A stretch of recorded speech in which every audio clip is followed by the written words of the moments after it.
All right, today we are diving deep. We're going into one of the most foundational and honestly unsettling stories in all of horror fiction, H.P. Lovecraft's The Call of Cthulhu. Now, this thing was published way back in 1928, but trust me, it's way more than just a creature feature. It's a story designed to rip apart everything you think you know about humanity's place in the universe. So let's get into it. So, the story kicks off with this absolutely chilling line. This isn't just Lovecraft trying to set a spooky mood, okay? He's thrown down a pretty radical idea right from the get-go, that our sanity, our very ability to function, depends on us not knowing everything. He pictures us on this placid island of ignorance, surrounded by these black seas of infinity. The fact that we can't see the whole terrifying picture, that's not a flaw. That's our brain's best defense.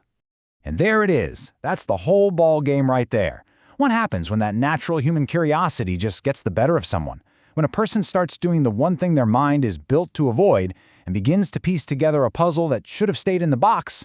Well, the rest of the story is the answer, and we're about to find out what it is.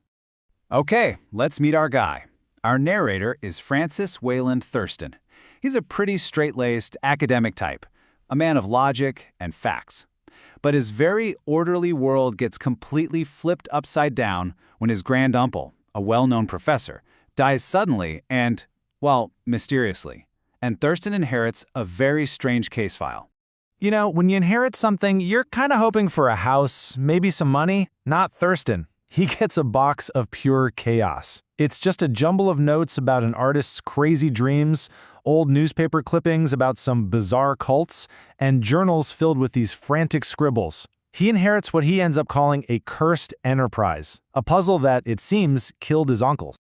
So what does he do? Well, he's a scholar, right? He can't help himself. He starts doing the one thing the story just warned us is a terrible idea. He starts trying to connect the dots.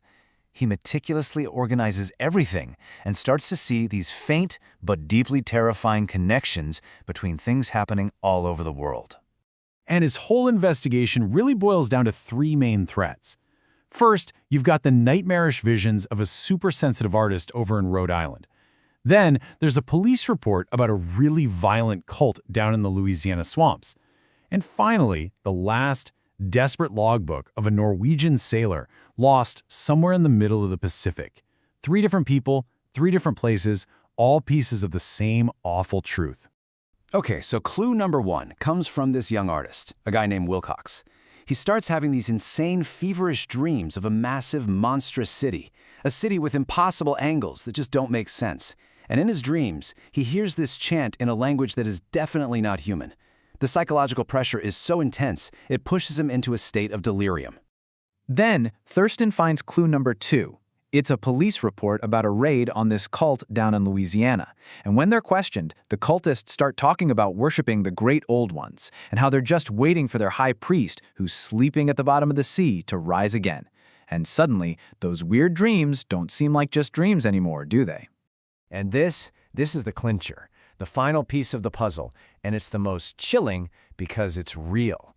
It's a first-hand account from a sailor whose ship literally stumbled upon an island that rose up out of the ocean after a storm. A slimy, green city with that same impossible geometry that defies physics, a city that has no business existing. And something in that city woke up. So let's just recap for a second. An artist's nightmares in New England, a violent cult in the South, a lost ship in the Pacific. I mean, what in the world could possibly be the link here? The answer? Well, it doesn't just solve the puzzle. It pretty much shatters our whole concept of reality.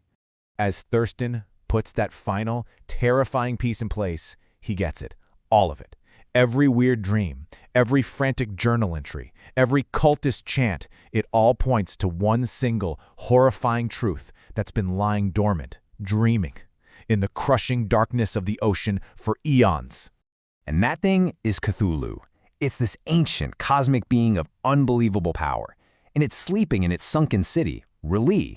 Its dreams are so powerful, they leak out into the world, touching the minds of sensitive people like that artist.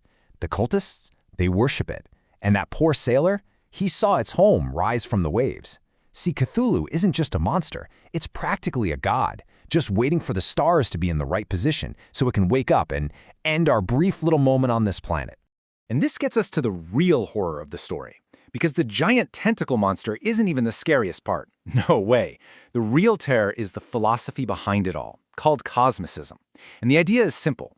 Humanity is completely and totally irrelevant. We're just a temporary accident in a universe that is vast, ancient, and does not care about us at all.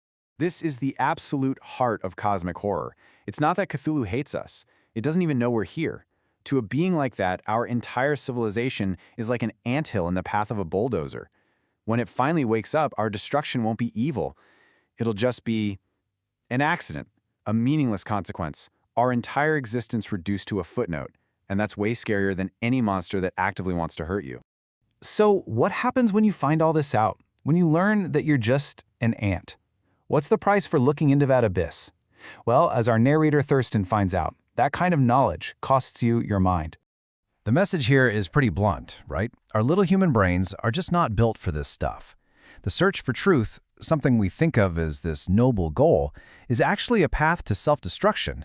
That scientific drive to understand everything becomes the very thing that breaks us.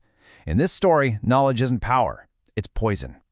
And you can see the results right here. It's devastating. Thurston starts out with simple academic curiosity, and he ends up living in a state of terminal dread, just waiting for the cult to find him. The artist, Wilcox, goes from artistic sensitivity to debilitating delirium, and that sailor who actually saw Arlia, he dies a laughing maniac. Just a glimpse of the truth utterly shatters them.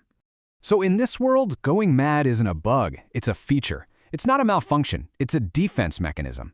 It's like your brain's emergency circuit breaker flipping when it confronts a reality that breaks every rule of physics and logic it knows. Sanity is just this thin, fragile veil we put up, and one little peek behind it is enough to tear it to shreds. Now, we have to talk about something else.